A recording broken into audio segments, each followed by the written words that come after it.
بسم اللہ الرحمن الرحیم۔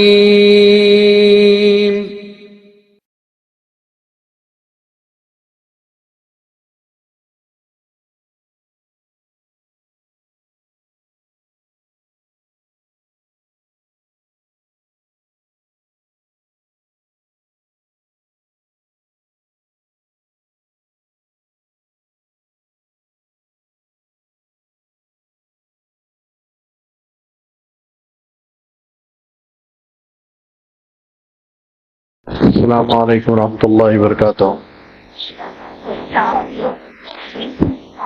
قال اللہ تبارک و تعالیٰ فی القرآن المجید والفرقان الحمید، اعوذ باللہ من الشیطان الرجیم، بسم اللہ الرحمن الرحیم۔ تلک الایام نداولها بین الناس،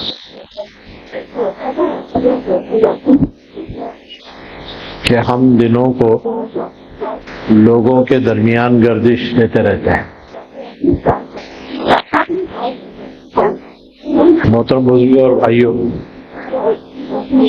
یہ آیت کا ٹکڑا ہمیں بتاتا ہے کہ حالات ایک جیسے رہتے نہیں ہیں، بلکہ تبدیل ہوتے رہتے ہیں، اور انسانوں کے بیچ میں وقت سفر کرتے رہتا ہے۔ کبھی دن کے جو معاملات ہوتے ہیں وہ کسی کے حق میں ہوتے ہیں اور کسی کے خلاف ہوتے ہیں، اسی طرح یہ بدل کر آج اس کے حق میں اچھے ہیں اس کے حق میں خراب ہو سکتے ہیں، اور آئندہ جن کے حق میں خراب ہونے تھے وہ اچھے بھی ہو سکتے ہیں۔ تو اللہ تعالیٰ نے اس آیت کے ٹکڑے میں جو بات کہی ہے کہ تاریخ کا جو پہیہ ہے وہ چلتے رہتا ہے اور یہ سائیکل جو ہے مکمل ہوتے رہتا ہے۔ اس وقت جو صورتحال دنیا کی ہے اور اس وقت جو ہمارے ملک کی ہے، اس میں جو مسائل پوری امت فیس کر رہی ہے،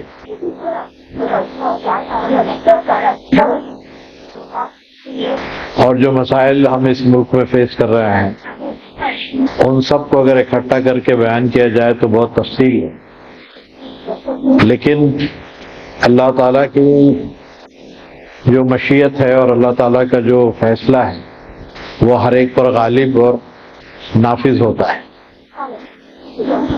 اور اللہ تعالیٰ کا جو فیصلہ ہے قرآن مجید کے اس حوالے سے کہ زمانہ گھوم پھر کر وہیں جاتا ہے، اور تفصیل کے ساتھ یہ دنیا کے دن جو ہے گردش کرتے رہتے ہیں، کبھی کسی کے حق میں اور کبھی کسی کے حق میں ہوتے رہتے ہیں۔ اس وقت جو مسائل مسلمانوں کے ہیں وہ مسائل آج ہے کل نہیں ہو سکتے ہیں، اور آنے والے دنوں میں یہ مسائل ہو سکتا ہے کہ ختم ہو جائے اور اللہ تعالیٰ ان کے لیے کوئی آسانیاں پیدا کر دے، اس لیے کہ قرآن مجید میں یہ بھی کہا گیا ہے کہ ہر آنے والا دن گزرے ہوئے دن سے بہتر ہو، اور یہ بات نبی صلی اللہ علیہ وسلم کے لیے پیشن گوئی کے طور پہ کہی گئی کہ آپ کا جو حضرت گزرنے والا دن ہے اس سے بہتر آنے والا دن ہوگا، اور بار بار یہ بات بتلائی گئی۔ تو نبی صلی اللہ علیہ وسلم کے لیے جو پیشن گوئیاں کی گئی تھی وہ پوری امت کے حوالے سے بھی ہے، اور حالات کی کڑواہٹ یا حالات کی کتنی ہی سنگینی ہو، ایک مومن کو اس بات کی امید رکھنا چاہیے کہ اللہ تعالیٰ بہتر سے بہتر کرنے والا ہے، کیونکہ اللہ تعالیٰ ایمان والوں کو ضائع نہیں کرتا ہے اور نہ ایمان ضائع ہوتا ہے۔ اہل ایمان تھوڑی وقتی طور پہ تکالیف میں، مشکلات میں، پریشانیوں میں تو اس کی گردش میں آ سکتے ہیں، لیکن وہ ہمیشہ نہیں رہتے، اور ہمیش کے جو معاملات ہیں وہ تو مرنے کے بعد والے ہیں۔ اس زمین کے اوپر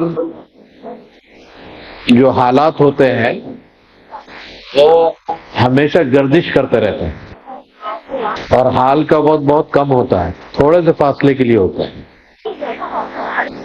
جیسا میں نے بھی جتنی باتیں آپ کے سامنے رکھی ہیں یہ سب ماضی ہو گئی ہے، جبکہ یہ حال میں باقی، یعنی ہر چیز ماضی ہو جاتی ہے، اتنا بھی وقت نہیں لگتا اس کو جو حال تھا وہ ماضی ہونے کے لیے، کہ ابھی میں نے 2 منٹ پہلے جو باتیں کہی تھی وہ سب ماضی ہو گئی، یعنی وہ حال بدل گیا ہے۔ اور اس لیے اللہ تعالیٰ نے حال کو ہمیشہ تبدیل ہونے کے لیے رکھا ہے، اور وہ بدلتے رہتا ہے، اور بدلنے کے لیے ہی ہے۔ قیامت تک یہ حالات ایسی آئیں گے اور ایسی بدلتے رہیں گے، تبدیل ہوتے رہیں گے۔ اس میں اہل ایمان کا یا مسلمانوں کا جو رویہ ہے، جو ان کا جو سٹینڈ ہے، یا جو سلوک ان معاملات میں وہ کرنا چاہتے ہیں، وہ متعین ہوتا ہے۔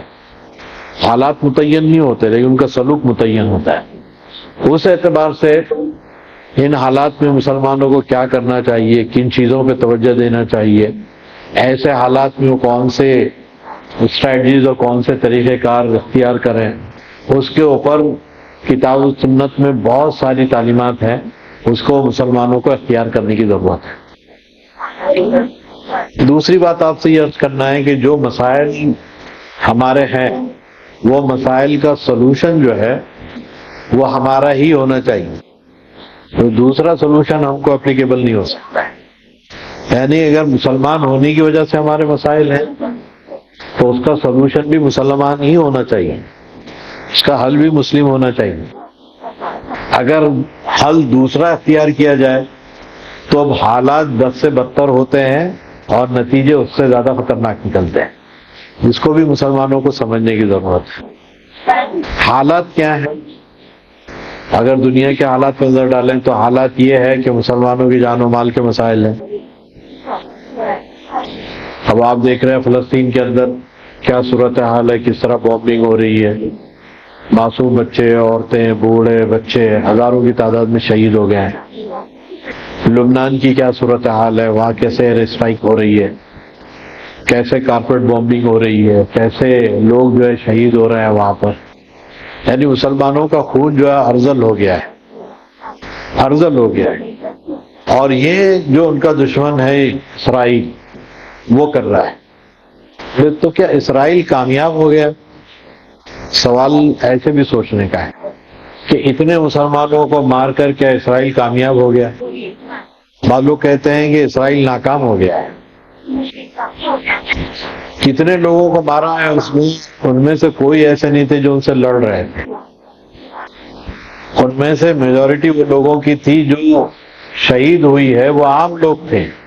عام لوگوں کو مار کر اسرائیل کبھی بھی کامیاب نہیں ہو سکتا ہے۔ بھائی جو تم سے لڑ رہا ہو، تم اگر اس سے لڑیں اور اس کو نقصان پہنچائے تو کوئی بات ہو۔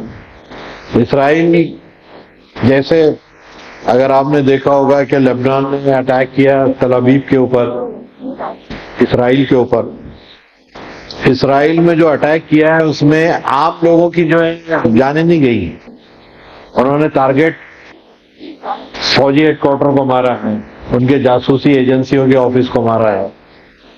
یعنی جو تم سے لڑ رہا ہے تم ان سے لڑو، یہ ہمارا اصول ہے، اور مسلمانوں کا خاص طور سے قرآن و حدیث میں یہی اصول بیان کیا گیا ہے۔ جو تم سے لڑتا نہیں ہے اس سے لڑنے کا ہمیں حکم نہیں ہے۔ انہوں نے عوام کو نہیں مارا ہے۔ آپ دیکھیے ایران نے بھی اسٹرائک ماری ہے، حوثیوں نے بھی اسٹرائک ماری ہے، ادھر سے جو ہے حماس بھی مار رہا ہے، تو انہوں نے فوجیوں کو مارا ہے، عام انسانوں کو نہیں مارا ہے۔ لیکن اسرائیل عام انسان کو مار رہا ہے۔ وہ جو جینوسائیڈ کا جو ہے مرتکب ہوا ہے، یعنی نسل کشی کر رہی ہے، تطہیر نسل کا وہ جو ہے مجرم ہے۔ یو این او کے اندر جتنے بھی جینوسائیڈ کے رسول ہیں وہ سارے کے سارے اس نے پامال کیے ہیں۔ تو بعض لوگ یہ کہتے ہیں کہ اسرائیل جو ہے عام لوگوں کو مار کر کبھی بھی کامیاب نہیں ہو سکتا ہے، کبھی بھی کامیاب نہیں ہو سکتا۔ اور جو لوگ عام طور پہ شہید ہو رہے ہیں وہ ہم سے اور آپ سے کوئی شکایت بھی نہیں کر رہے ہیں، ان کی شکایت کسی سے نہیں ہے، وہ اپنی لڑائی خود لڑ رہے ہیں۔ وہ شہید ہوتے ہیں، وہ ان کے جنازے اٹھتے ہیں، وہ تدفین ان کی ہوتی ہے، پورے ان کی بلڈنگیں کولیپس کر دی گئی ہیں، ان کے پورے علاقے جو ہے کارپیٹ بامبنگ کے نتیجے میں جو ہے اسکریپ کا ڈھیر ہو گئے ہیں، یہ سب۔ لیکن انہوں نے کبھی ہم سے یہ نہیں کہا کہ آپ لوگ کیا کر رہے ہیں یا آپ لوگ ہمارے لیے کچھ کیجیے۔ انہوں نے اپنا کیس اللہ کے حضور رکھ دیا ہے اور کہا کہ ہمارے لیے اللہ کافی ہے، ہم اپنا معاملہ خود نپٹ لیں گے، اور ہمیں اللہ تعالیٰ نے اتنی قوت دی ہے کہ ہم ایسے دشمنوں کو خود نپٹ سکتے ہیں۔ تو یہ جو چیز ہے کہ اسرائیل کہاں تک مسلمانوں کو مار سکتا ہے، لیکن مسلمان اگر مارنے پہ آئے تو اسرائیل بچے گا کیا؟ اگر وہ بھی اسی طرح سے عام لوگوں کو مارنا چاہیں، تل ابیب کے اندر کہیں بھی اسٹرائک مارے، کہیں بھی جہاں پبلک رہتی ہے وہاں پر جہاں جو آبادی کا جہاں ارتکاب ہے اگر وہاں مارے تو لوگ کہاں بچیں گے؟ ہے اسرائیل کتنا سا؟ اگر چاروں طرف سے اگر بومبنگ ہو تو اسرائیل کہاں بچے گا؟ لیکن وہ عام انسانوں کو نہیں مارنا چاہتے، وہ جو ان سے لڑ رہے ہیں ان سے ان کی لڑائی ہے۔ تو اس اعتبار سے بعض لوگ کہتے ہیں کہ اسرائیل جو ہے وہ یہ جنگ ہار چکا ہے ہم لوگ، کیونکہ وہ پیچھے آنا بھی اس کا مشکل ہے اور آگے بڑھے گا تو اس کے لیے اور زیادہ خطرناک ہے۔ جتنی وہ جنگ کو آگے بڑھائے گا اتنے لوگ انوالو ہوں گے اور اتنے لوگ اسرائیل کے دشمن ہوں گے۔ ابھی جن لوگوں کو مارا ہے انہوں نے، ان کی نسلیں کیا ان سے محبت کریں گی کیا؟ اب وہ حماس ہے یا فلسطین کے لوگ ہیں جو شہید ہو گئے ہیں، ان کے جو بچے کچے بچے ہیں وارثین ہیں، وہ کیا اسرائیل کو اپنا دوست سمجھیں گے؟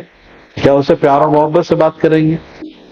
تو گویا اسرائیل جو ہے آنے والی جنریشن کو بھی دشمن بنا رہا ہے، اور یہ لڑائی جو ہے آنے والے مستقبل میں بھی جاری رہے گی۔ اسرائیل ان تمام آنے والے وقتوں میں کہاں تک جا سکتا ہے؟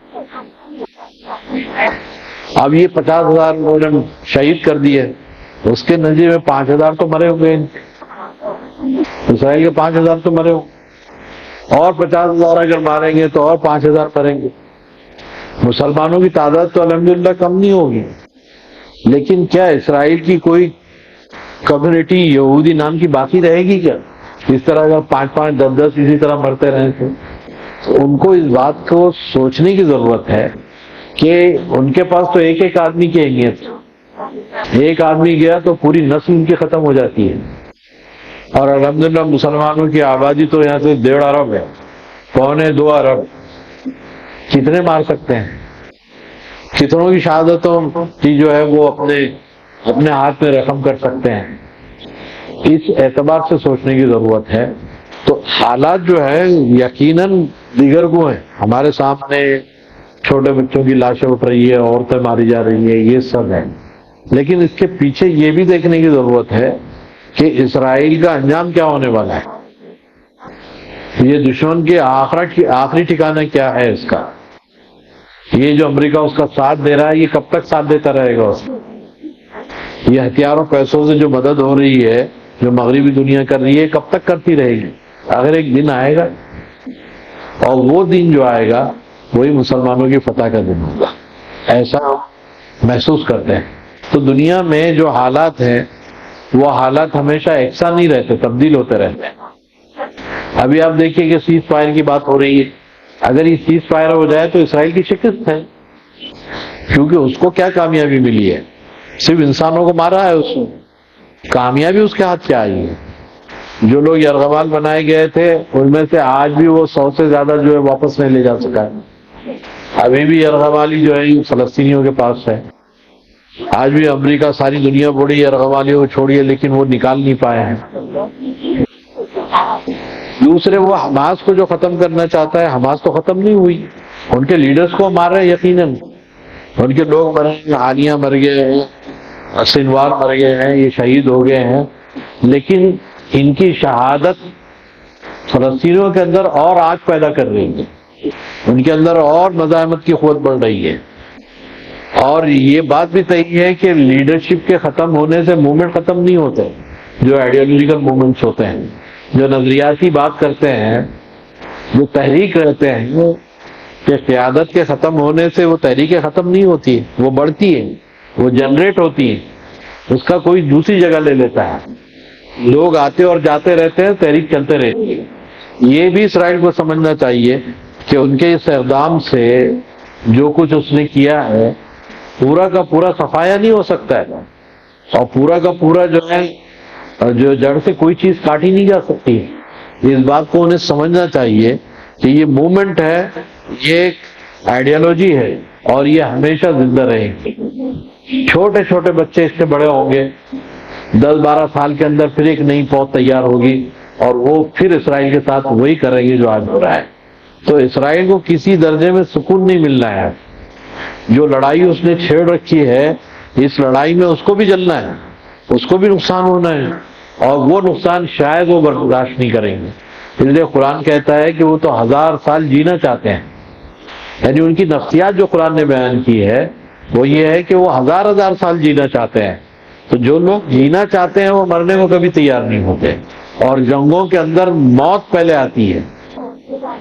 لڑائی موت اور زندگی کی ہوتی ہے. وہاں پر جو ہے بچوں کی طرح کھلونے نہیں کھیلے جاتے ہیں، وہاں زندگی اور موت کے فیصلے ہوتے ہیں. تو جو لوگ اپنے آپ کو زندہ رکھنا چاہتے ہیں وہ لڑیں گے کب تک؟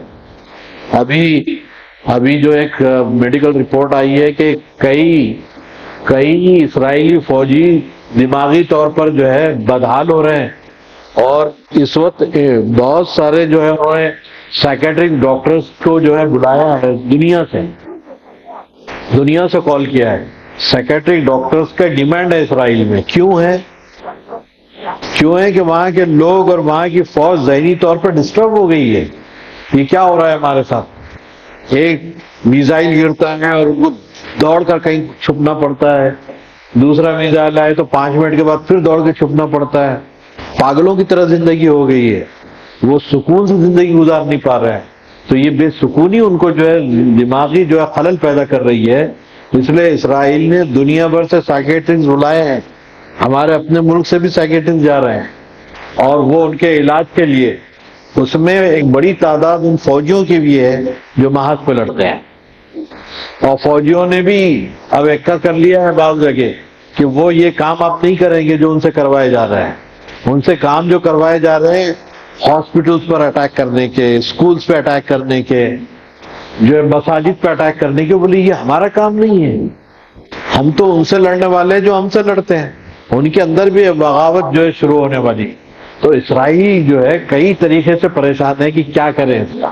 اور ہم کو ایسا لگتا ہے کہ اگر صبر و استقامت کے ساتھ فلسطینیوں نے اپنی جنگ کو اگر شروع کیا ہے تو انشاءاللہ تعالی وہ ضرور کامیاب ہوں گے، اور وہ اس زمین کو جو ان کی اپنی زمین ہے اس سے اسرائیلیوں کو خالی کروائیں گے. اسرائیل کس حد تک خالی کرے گا یہ تو ہم نہیں کہہ سکتے، لیکن فلسطین بہرحال ایک ایسے انڈیپینڈنٹ کنٹری کی حیثیت سے وہاں پر اس کا وجود مانا جائے گا. آج یہ دنیا بول رہی ہے. ابھی کل میکسیکو نے جو ہے اس بات کو تسلیم کیا ہے، اس کی جو صدر ایک یہودن عورت ہے، لیکن اس نے اس بات کو تسلیم کیا ہے کہ فلسطین کو ایک انڈیپینڈنٹ حکومت ہونا چاہیے. اس کے ساتھ کئی افریقن کنٹریز نے ساتھ دیا ہے. تو دھیرے دھیرے جو ماحول بن رہا ہے، یہ حالات بنیں گے انشاءاللہ، اور فلسطین کے حق میں جو ہے آواز اٹھے گی اور اسرائیل کو یقیناً شکست ہوگی. ہم یہ مانتے ہیں. اسی نوعیت کی چیزیں جو ہے ساری دنیا کے اندر اگر آپ دیکھیں گے کہ کس طرح حقوق کی پامالی ہے، کسی کے گھر میں گھس کے ان کو بے دخل کر کے ان کو بھگا کر پھر انہی کے اوپر ظلم کیا جائے. شاید تاریخ جو ہے فلسطینیوں کی یہ تاریخ جو ہے بہت ساری جگہ اپنائی جا رہی ہے، بہت ساری جگہ. اب ہمارے اپنے ملک میں بھی دیکھیں، مساجد کے معاملات ہیں یا اوقاف کے معاملات ہیں. مسلمانوں کی باپ دادا کی جائیداد ہے جو اللہ کے لیے وقف کی گئی ہے، اور ایک پرماننٹ ایک ایسا اکنامیکل جو ہے پروجیکٹ ہے یہ کہ دنیا کے پاس نہیں ہے کہ آپ کی جو پراپرٹی ہے وہ بھی باقی رہے اور اس سے جو فائدہ ہے وہ غریبوں کو. شاید دنیا میں کوئی میکانزم ایسا نہیں ہے جو اسلام نے دیا ہے کہ آپ اپنی پراپرٹی کو اللہ کے لیے وقف کر دیں، اللہ کو مالک بنا دیں. وہ پراپرٹی تو صحیح سلامت رہے، اس میں آپ کی وراثت نہیں آئے گی، نہ آپ اس کے مالک ہوں گے، نہ آپ اس کو بیچ سکتے ہیں، نہ اس سے آپ جو ہے اس کے ملکیت کا دعویٰ کر سکتے ہیں. لیکن اس کا فائدہ جو ہے غریبوں کو اٹھا دیں. آپ کہہ سکتے ہیں کہ یہ بچوں کی تعلیم کے لیے، یہ اعلیٰ تعلیم کے لیے، یہ فلاں کام کے لیے، فلاں کام کے لیے میں اپنی یہ پراپرٹی اللہ کے لیے وقف کرتا ہوں. یہ جو یونیک میکانزم ہے وقف کا، یہ جو ہزاروں ہزار یہ لاکھوں جو ایکڑ زمین جو ہے لوگوں نے اپنے باپ دادا کی خون پسینے کی کمائی سے جو حاصل کی گئی تھی صرف اللہ کے لیے وقف کی ہے، اس کے اوپر دیدے لال پیلے ہو رہے ہیں. وہ زمینوں سے بے دخل کرنے کا منصوبہ ہے. اور ابھی جو بل انٹروڈیوس کیا جا رہا ہے، جو وقف امینڈمنٹ بل ہے 2024 کا، اب شاید وہ جے پی سی کے تحت گیا ہے وہ کمیٹی کے تھرو، لیکن یہ کمیٹی اس کو پھر کس طرح سے پارلیمنٹ میں لائے گی وہ ابھی ایک سوال ہے. لیکن اس کے اندر جو پراودھان دیے گئے ہیں وہ پراودھان آپ کو اپنی زمین سے بے دخل کرنے کا، جو ہمارے باپ دادا کی زمین ہے اس سے بے دخل کرنے کا ایک منصوبہ ہے. اور اس میں جو پراودھان اور جو اس میں امینڈمنٹس لائے گئے ہیں پرانے بل کے مقابلے میں، وہ ایسے ہیں کہ پاور جو ہے، یعنی اگر کسی نے کہا کہ یہ زمین وقف کی ہے تو کلیکٹر کو اختیار دیا گیا کہ وہ فیصلہ کرے کہ زمین کس کی ہے. اب کلیکٹر کیا فیصلہ کرے گا؟ جو حکومت ہی کا کارندہ ہے اور حکومت کے اشارے پہ چلنے والا ایک آدمی ہے، اس کی بیوروکریسی میں اس کی حیثیت ایک آفیسر کی ہے کہ حکومت کے جو معاملات کو نافذ کرتا رہے اور حکومت کی بات کو مانتا رہے، اس کو نافذ کرتا رہے. تو حکومت کے منشا کے بغیر کلیکٹر کیا کرے گا؟ اگر وہ ڈسپیوٹ کا حق اگر صرف کلیکٹر کو دے دیا جائے تو مسلمانوں کی جائیدادوں کا کیا ہوگا جو لاکھوں لاکھ ایکڑ کی جو ہے شکل میں پورے ہندوستان میں موجود ہے. 9.5 لاکھ ایکڑ زمین ہے مسلمانوں کی، 9.5 لاکھ ایکڑ زمین وقف کی ہے مسلمانوں کی. اگر پراپرٹی کو اگر ایسے تقسیم کر کے دیکھا جائے تو تقریباً 8,40,000 پراپرٹیز ہیں وقف کے، 8,40,000 پراپرٹیز ہیں. اور اگر اس کو ویلیو میں دیکھا جائے کہ اگر آج کی قیمت نکالی جائے تو تقریباً 2 لاکھ کروڑ کی جو ہے پراپرٹی مسلمان کی ہے. 2 لاکھ کروڑ. دنیا میں کئی ممالک ہیں جن کا بجٹ بھی نہیں ہے اتنا، سال بھر بھی کھا لیں تو بجٹ نہیں ہے اتنی پراپرٹی مسلمانوں کی ہے. اس میں سے 70% جو ہے وہ خود حکومت کے تحت ہے. انہوں نے اپنے آفیسز بنا رکھے ہیں، انہوں نے اپنا انفراسٹرکچر وہاں ڈیولپ کر رکھا ہے. انہوں نے جو ہے جو کہیں پولیس اسٹیشن ہے تو کہیں کچہریاں ہیں تو کہیں کلیکٹر آفس ہے تو کہیں جو ہے انہوں نے اپنے گھر بنا رکھے ہیں، بڑے بڑے بینگلوز ہیں اس کے اندر. یہ مسلمانوں کی وقف پراپرٹی کا حال ہے. 70% مسلمانوں کی وقف پراپرٹی سرکار کے قبضے میں، اس پہ قبضہ کیے ہوئے ہیں. اگر آپ کوئی ریفارم کرنا چاہتے ہیں، وہ کہہ رہے ہیں کہ بھئی یہ امینڈمنٹ بل کے ذریعے سے ہم وقف کی اور جو اس کو ریفائن کریں گے، اس کو بہتر سے بہتر کریں گے. آپ بہتر کرنا ہے، آپ کی نیت اگر صاف ہے تو یہ 70% جو آپ کے قبضے میں ہے اس کو چھوڑ دیجیے. یہ پہلا ریفارم ہوگا. یہ 70% جو آپ نے دبا کے رکھا ہے یہ پراپرٹی کو، اس کو آزاد کر دیجئے، یا کم سے کم آج کے زمانے کے حساب سے اس کا کرایہ پیڈ کیجئے. تو وقف بورڈ کے پاس اگر جو پیسے آئیں گے تو غریبوں کا کچھ بھلا ہوگا، اماموں کا، مؤذنوں کا، خادمین کا، غریبوں کا کوئی بھلا ہوگا، کوئی نئے پروجیکٹ وہ شروع کر پائیں گے. لیکن آپ نے تو زیرو جو ہے کرایہ دینے کا فیصلہ کیا ہے اور 70% مال و متاع پہ آپ بیٹھے ہوئے ہیں. جو 30% مال و متاع مسلمانوں کے وقف کی شکل میں ہے اس پر بھی آپ کے دیدے لال پیلے ہو رہے ہیں اور یہ نیا قانون آپ نے انٹروڈیوس کروایا ہے. تو مسلمانوں کی زمین کو کس طرح سے ہتھیایا جائے یہ ایک منصوبہ ہے. آپ دیکھیں دنیا میں خاص طور سے ہندوستان میں جو مذہبی مقامات ہیں ان کے جو ریگولیٹ کام ہوتے ہیں، جو جیسے بھی کام چلتا ہے، کسی مندر کا ہے، کسی جو ہے درگاہ کے جو معاملات چلتے ہیں، وہاں پر جو کمیٹیاں ہوتی ہیں ان کمیٹیوں میں ایک مذہب کی کمیٹی میں دوسرے مذہب کا آدمی نہیں ڈالا جاتا ہے. کہیں آپ نے دیکھا تروپتی مندر میں جو ہے کوئی مسلمان ممبر ہو اس کا کہیں نہیں ملے گا، کہیں بھی نہیں ملے گا ایسا. ابھی جو رام مندر بنایا گیا ہے، رام مندر میں اس کے ٹرسٹ میں 2 مسلمان ہیں، ان کا پروویژن رکھا جائے، ایسا کچھ ہے نہیں. کہ وقت کے اندر غیر مسلموں کی جو شمولیت کی کیا معنی ہے؟ یہ نیا بل جو ہے یہ غیر مسلموں کو ممبر بنانے کے لیے بھی جو ہے پراودھان رکھ رہا ہے کہ اس میں غیر مسلموں کو بھی ممبر بنایا جائے. کیوں بنایا جائے اس کا کوئی جواب نہیں. آپ صرف جو ہے کیئر ٹیکر ہیں، آپ مالک نہیں ہیں زمین کے. یہ زمین مسلمانوں کے آبا و اجداد کے خون پسینے کی کمائی کی ہے. یہ جو ہے حکومت ہند کی ملکیت نہیں ہے. جس طرح جو ہے آپ اپنے منمانی نہیں کر سکتے. اگر آپ کچھ قوانین ریگولیٹ کرنے کے لیے لانا چاہتے ہیں تو اس کے لیے ریفارم کی چیزیں لائیے، اس کے اندر اصلاح کی چیزیں لائیے، اس کی ملکیت کے خاتمے کی مت لائیے.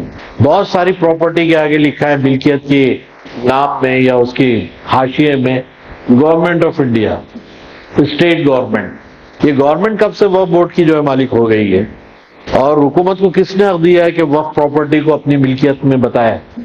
یہ جو دھاندلی ہے، یہ دھاندلی اس وقت کی جا رہی ہے جبکہ مسلمان ہر طرح سے پریشان ہیں. وہ اپنے معاملات کو لے کر پریشان ہیں، کہیں وہ مسجدوں کو بچانے کے لیے پریشان ہیں. بہت عجیب صورتحال ہے. مسجد تو بنی ہے، اب مسجد کو بنانے کے لیے ایک فلور بن گیا ہے اوپر زیادہ. اس فلور کے خلاف میں ایسا موومنٹ چلایا جا رہا ہے یہ بتانے کے لیے کہ یہ انلیگل ہے، یہ انلیگل ہے اور یہ غیر قانونی ہے. اب یہ غیر قانونی کی ایسی ہوا بنائی جا رہی ہے اور پورا موب لا کر کھڑا کر دیا جاتا ہے کہ مسجد توڑ دی جائے. ارے بھئی یہ مسجد کی پراپرٹی تو وقف کی ہے نا، اور یہ آج کی نہیں ہے، سینکڑوں سال پرانی ہے، 400 سال پرانی ہے. آپ کی روڈ تو اب بنی ہے، آپ نے گاؤں تو آج بسایا ہے، لیکن اس سے پرانی مسجد ہے، اس سے پرانی جو ہے اس کے دستاویزات ہیں. اب یہ کہ اوپر کا فلور اگر بن گیا ہے تو اس کو توڑنے لگایا جا رہا ہے. یعنی اب یہ بات مسلمانوں کو سمجھنے کی ضرورت ہے کہ وہ مساجد جو توڑی جا رہی تھی ایک زمانے میں ان کے ہاتھوں سے، اب مسلمانوں کو اپنے ہاتھوں سے اپنی مسجدیں توڑنے لگائی جا رہی ہیں. اب یہ شملہ کی سنجولی مسجد کا مسئلہ اسی پس منظر میں دیکھ لیجیے کہ اوپر کے 2 فلور مسلمانوں نے اپنے ہاتھ سے توڑے ہیں. ہوا یہ بنائی گئی کہ پوری مسجد انلیگل ہے. لیکن انلیگل کیا ہے اور لیگل کیا ہے؟ بھارت میں کتنے مکانات ایسے ہیں جو قانونی طور پہ بنائے گئے اور کتنے ہیں جو غیر قانونی طور پہ بنائے گئے؟ جو لوگ اگر یہ فیصلہ کرتے ہیں تو ان کے لیے کچھ نارمس ہے یا نہیں ہے، کوئی قوانین ہے یا نہیں ہے کہ ہر چیز جو ہے بغیر قانون کے چلے گا؟ اگر آپ یہ کہتے ہیں کہ یہ زمین انلیگل ہے، انلیگل کس طرح سے ہے؟ انلیگل اس طرح سے ہے کہ زمین سرکار کی ہے، یہ پڑی بھی تھی، اس پر کوئی بیٹھ گیا ہو، یہ انلیگل ہے. یا کارپوریشن کی کوئی زمین ہو اس کے اوپر کوئی بیٹھ گیا ہو، وہاں مسجد کوئی بنا دی ہو، انلیگل ہے. لیکن مسجد تو وقف کی ہے، اس پر بنایا گیا ہے، ریپیئر کیا گیا ہے جو عمارت ہے. اب آپ پوچھتے ہیں کہ اس کو اجازت لے کر بنایا گیا ہے کیا؟ اگر اجازت نہیں ہے تو اس کو بھی انلیگل کہا جا رہا ہے، اس کو انکروچمنٹ کہا جا رہا ہے، اور انکروچمنٹ کے جو ہے سارے قوانین اس پہ لاگو کیے جا رہے ہیں. اور اگر کوئی ثبوت نہ ملے تو بلڈوز کر دیا جاتا ہے. کئی مکانات ہیں مسجدوں کے ساتھ، مکانات بھی تو ایسی توڑے جا رہے ہیں. کوئی حادثہ ہو گیا، وہ حادثے میں 1-2 ڈام ادھر ادھر کے نکل کے آگے ان کے گھر کو توڑا جا رہا ہے. رائٹ آف شیلٹر کا حق بنیادی حق ہے. انڈین کانسٹیٹیوشن کے اندر جو رہنے کا جو حق ہے یہ بنیادی حقوق میں آتا ہے. دس از دا فنڈامنٹل رائٹ. یہ فنڈامنٹل رائٹ کبھی بدل نہیں سکتے. بھئی اگر کوئی مجرم ہے، مجرم ہو سکتا ہے کوئی بڑا جرم کیا ہو، اب آپ اس کو اریسٹ کر کے تو جیل میں ڈال دیتے ہیں، اس کے تو سکون کا آپ نے انتظام کر دیا ہے، اس کے کھانے پینے کا انتظام جیل میں ہو گیا ہے، رہنے سہنے کا بھی انتظام ہو گیا ہے. یہ اس کے بال بچوں کو روڈ پر کیوں لا رہے ہیں آپ؟ گھر توڑ کر آپ کیا بتانا چاہتے ہیں کہ بال بچے جنہوں نے کوئی جرم نہیں کیا ہے، ان سے کوئی جرم سرزد نہیں ہوا ہے، ان کے حق کو آپ کیسے پامال کر سکتے ہیں؟ ان کے حق کو کیسے چھین سکتے ہیں؟ ایک گھر ٹوٹتا ہے تو کتنے لوگ جو ہے روڈ پر ہوتے ہیں، کسی کو اس کا کوئی علم ہے اس پر؟ یہ غیر قانونی کام ہے، انکانسٹیٹیوشنل کام ہے، یہ غیر دستوری کام ہو رہا ہے اور اس پر آواز بالکل اٹھنی چاہیے. لیکن اس کے اوپر آپ سپریم کورٹ تک یہاں سے وہاں تک دیکھیں گے تو وہ کہہ رہا ہے کہ اتنے مقدمے ہو جائیں گے، کن کن کی بات ہم سنیں گے. تو یہ جو زیادتی ہے، یہ زیادتی جو ہے خود ہم کو بھی سوچنی چاہیے کہ کیوں ہو رہی ہے یہ سب، اور یہ کس وجہ سے ہو رہی ہے. کیا ہماری خاموشی کی وجہ سے ہو رہی ہے؟ کیا ہمارے خوف کی وجہ سے ہو رہی ہے؟ کیا ہم چپ بیٹھے ہوئے اس لیے ہو رہی ہے کہ جب دبے ہیں تو اور دبا دو، دبے ہیں تو اور دبا دو؟ اور یہ دبانے کی اور بھی جو بہت ساری چالوں میں سے ایک چال ہے کہ اگر کچھ نہیں ہوتا ہے تو اور دباتے رہو. تو یہ سلسلے میں بھی سوچنے کی ضرورت ہے کہ جو نتیجے نکل رہے ہیں اس کے کیا ہے. تو میں آپ سے کہہ رہا تھا کہ یقیناً حالات جو ہے ایک جیسے ہمیشہ نہیں رہتے، لیکن جن حالات میں جو آدمی گزرتا ہے ان حالات میں اس کو فیس بھی تو کرتا ہے. ان کو فیس کرنا بغیر خوف کے، اس کو فیس کرنا بغیر کسی اس کے، اس کو فیس کرنا بغیر کسی ڈرے ہوئے خوف کھائے ہوئے ان کے حالات کا مقابلہ کرنا، یہ ضروری ہے. ابھی جن چیزوں کی طرف سے، جیسے میں نے ابھی یہ وقف کے بارے میں بات کی ہے، پتہ نہیں وقف کا بل پارلیمنٹ میں کب پاس ہوگا. اگر یہ پاس ہوتا ہے تو مسلمانوں کے لیے ایک بہت بڑا چیلنج ہے. صرف چیلنج یہ نہیں ہے کہ ہماری پراپرٹی چلی جائے گی، بلکہ یہ مسجدیں جس میں ہم نماز پڑھتے ہیں، ان کی ملکیت کی بات آئے گی کہ یہ کن کی ملکیت تھی، کس نے ان کو دیا تھا، اس کے ڈاکومنٹس کہاں ہیں. اب یہ 400 سال پرانی مسجد ہے، کوئی جناب جمیل بیگ صاحب نے اس کو جو ڈونیٹ کیا تھا، ان کے ہاتھ کے لکھے ہوئے پیپر آپ کہاں سے لائیں گے؟ اور کون بتائے گا کہ یہ پیپرز ہمارے پاس ہیں؟ یہ اس ڈاکومنٹیشن کے ساتھ کون کس کے پاس تیاری ہے؟ اب اگر کوئی ڈاکومنٹ نہیں ہوگا تو یہ پراپرٹی گورنمنٹ کی مانی جائے گی، اور گورنمنٹ آف انڈیا اس کی ملکیت کی حقدار ہوگی. اور ملکیت کا اگر اس نے اعلان کر دیا ہے تو یہ مسجد ڈیمولش کر کے اس کو بیچ دیا جائے گا، کسی بلڈر کو بیچ دیا جائے گا، کسی جو ہے ٹھیکیدار کو بیچ دیا جائے گا، مال بنا دیے جائیں گے. قبرستان جو آپ سمجھ رہے ہیں نا، قبرستان اتنے آسانی سے 2x6 کی زمین آدمی کو مل رہی ہے، ایک ایک فٹ اسکوائر کے لیے آپ کو پیسے پیڈ کرنے پڑیں گے. قبرستان بھی ان کی ملکیت سے ہو جائیں گے، اور دفن ہونے کے لیے آپ کو جو ہے باضابطہ ایک بڑی اماؤنٹ پیڈ کرنی پڑے گی. آج اتنی آسانیاں ہیں، ان آسانیوں کا جو بدل آنے والا ہے، اگر یہ بل پاس ہو جاتا ہے تو اس کو دیکھ لیجئے.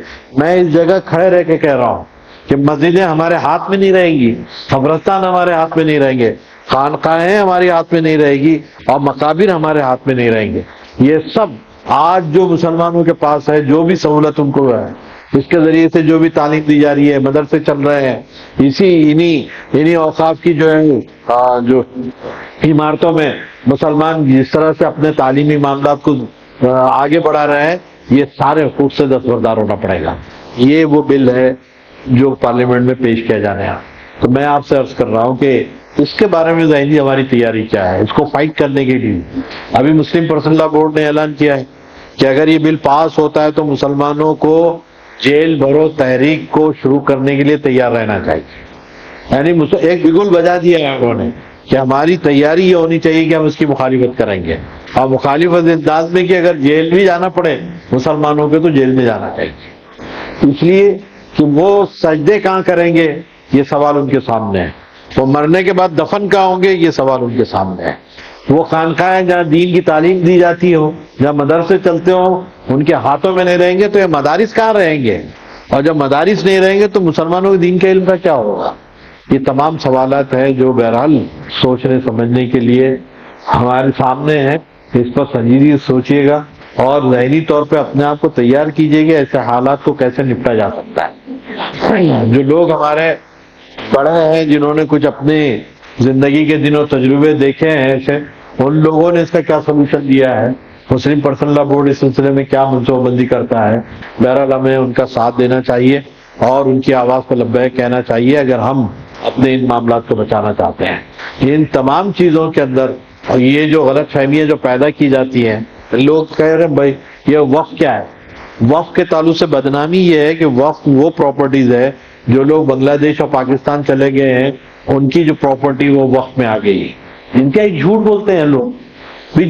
جو لوگ پاکستان اور بنگلہ دیش چلے گئے ہیں، ان کی پراپرٹی کو تو آپ نے جو ہے اینیمی پراپرٹی ڈکلیئر کر رکھی ہے. اینیمی پراپرٹی کے تحت وہ سارے قانون ان پہ لاگو ہے، وہ پراوڈھان ان کا ہے، اور وہ پراپرٹی گورنمنٹ کیا کر رہی ہے وہ جانے. لیکن یہ تو مسلمانوں نے وقف کی ہے، اس سے ان کو فائدہ نہیں ہے، وہ دوسروں کو فائدہ پہنچانے کے لیے وقف کی ہے. اور یہ وقف جو ہے ایک پیکولر مسلمانوں کا ایک اکنامیکل سسٹم اور پروجیکٹ ہے. یہ اس میں ہی وقف کی پراپرٹیز آتی ہے، میں اینیمی پراپرٹیز کا کچھ بھی دخل نہیں. لوگ کہتے ہیں کہ بھئی جس پر ہاتھ رکھ دے وہ وقف کی پراپرٹی ہو جاتی ہے. ایسے کیسے ہو جاتی ہے؟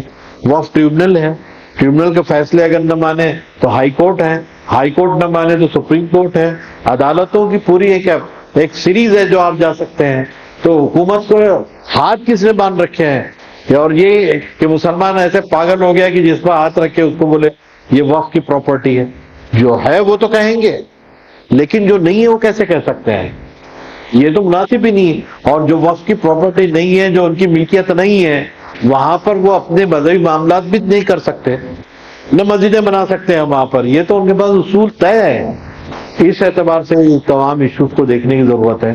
میرا اس موقع پہ آپ لوگوں سے اپیل یہ ہے کہ یہ وقت کے معاملات کو سمجھیے بھی، اور اس میں جو مسلمانوں کے جو قائدین ہیں، دانش اور علماء جو فیصلہ کریں اس میں ان کا ساتھ دیجیے.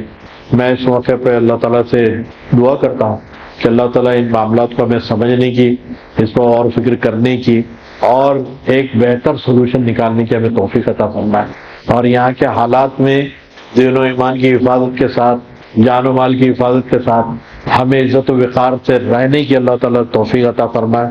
اور جب تک ہم اس دنیا میں رہے عزت و وقار اور شان و شوکت و استقلال کے ساتھ رہے، اور جب یہاں سے جائیں تو اللہ تعالیٰ ہمیں آخرت میں کامیابی سے ہمکنار کرے.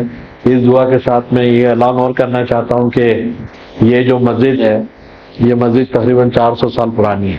یہ ریپیئر کے کام چلتے ہیں، اس میں کوئی یہاں پر جو ہے ایک لنگر چلتا ہے، ایک لائبریری یہاں پر ہے، یہاں پہ غیر مسلموں کے لیے دعوتی کام کا ایک سینٹر بھی ہے، اسٹوڈنٹ کی کاؤنسلنگ کے لیے سینٹر ہے، یہاں پر مسافر خانہ بھی ہے.